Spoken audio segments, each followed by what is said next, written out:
तुर्की में बिदतें बहुत हैं। तुर्की में चूंकि अब इस्लाम एक तवील अरसे तक ख़त्म रहा ना, इस्लाम खिलाफत ख़त्म हो गई, इल्म दीन ख़त्म कर दिया, एक दौर में दाढ़ियों पे पाबंदी लगी हुई थी, तो वो इस्लाम का ऐसा गला घोंटा है वहाँ पे। अब जाके इस्लामी तहरीकें उठ रही हैं, अब वो आ रहे हैं लेकिन उनको टाइम लगेगा। अभी वहाँ बिदतों का बहुत गलबा है, बिदत का।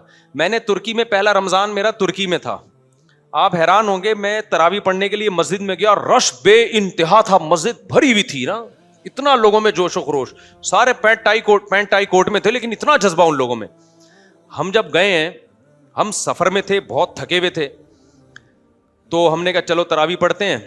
इमाम साहब ने पहली रकत अल्लाहु अकबर। अच्छा, जो इमाम थे वो शाफी मसलक के थे, तो वितर उन्होंने खुद नहीं पढ़ाए। उन्होंने कहा क्योंकि तुर्की में सारे हनफी लोग रहते हैं, तो वितर एक हनफी इमाम को उन्होंने आगे किया। एक हमें पॉजिटिव चीज नजर आई कि अपना मसलक थोपा नहीं उन्होंने। तो अब क्या है कि जब उन्होंने नमाज पढ़ाना शुरू की ना, तरावी की पहली रकत अल्लाहु अकबर हमने नीयत बांधी, हमें बस वालीन की आवाज आई। आगे क्या हुआ, आगे जिन्होंने तिलावत की वो उससे ज्यादा अजीब है। वो तिलावत ये की, वला अबुदु मा ताबुदूना वला अंतुम आबुदूना मा अअबुदु लकुम दीनुकुम वलिय दीन। रुकू में चले गए। मैं सोच रहा हूं ये कौन सी सूरत पढ़ी है इन्होंने, कहां से शुरू किया है। सब साथी हमारे ये सोच रहे। अगली रकत में वला ज़ालिन के बाद लम यलिद वलम यूलद वलम यकुल लहू कुफुवन अहद। रुकू में 2-4 रकतों तक तो हमें पता ही नहीं चला ये तौरात पढ़ रहे हैं, इंजील पढ़ रहे हैं, कहां से पढ़ रहे हैं। कुल या अय्युहल काफिरून से भी शुरू नहीं कर रहे थे, तो ना कुल या अय्युहल काफिरून से शुरू करते, बीच से वला आबुदु मा ताबुदूना वला अंतुम आबिदूना मा अअबुदु लकुम दीनुकुम, 3 आयतें आखिर की। फिर जब तीसरी रकत पढ़ी है तो भी वला अबुदु मा ताबुदूना वला अंतुम आबिदूना मा अअबुदु लकुम दीनुकुम वलिय दीन।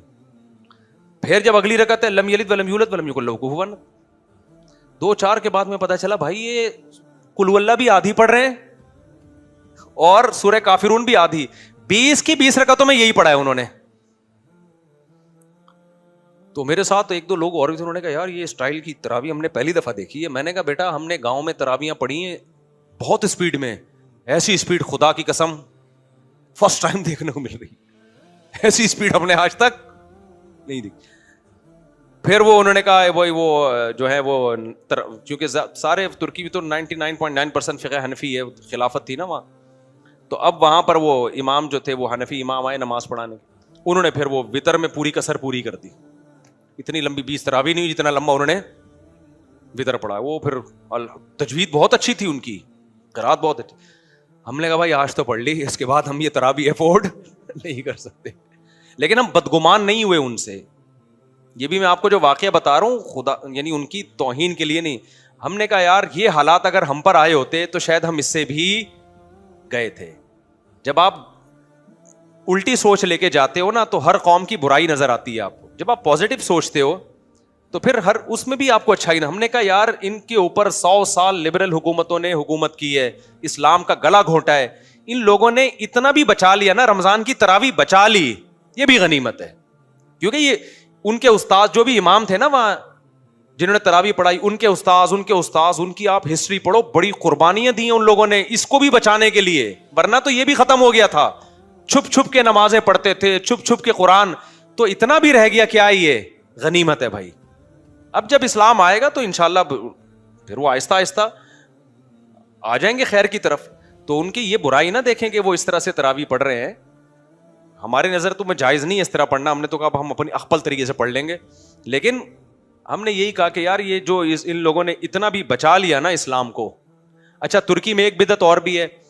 होता ही है कि जब इमाम नमाज फ़र्ज नमाज पढ़ाता है ना, तो एक मौज़िन या जो इकामत पढ़ने वाला पीछे बैठ के लाउड स्पीकर पे सुभान अल्लाह सुभान अल्लाह सुभान अल्लाह ऐसे पढ़ रहा होता है।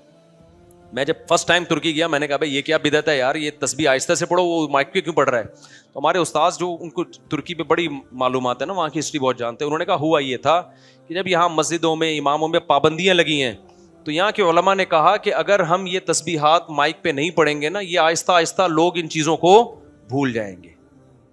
तो मजबूरन कि ये चीज़ जो है पीछे बंदा बिठा के माइक पे पढ़ लो ताकि इन लोगों को ये याद रहे, ये भूले नहीं।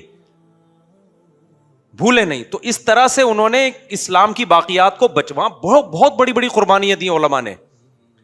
تو انہوں نے کہا جب یہ اب آئیں گے پورے اسلام کی طرف, یہاں دینی ادارے کھولیں گے, تو یہ سب چیزیں آہستہ آہستہ انشاءاللہ چھوٹ جائیں گی.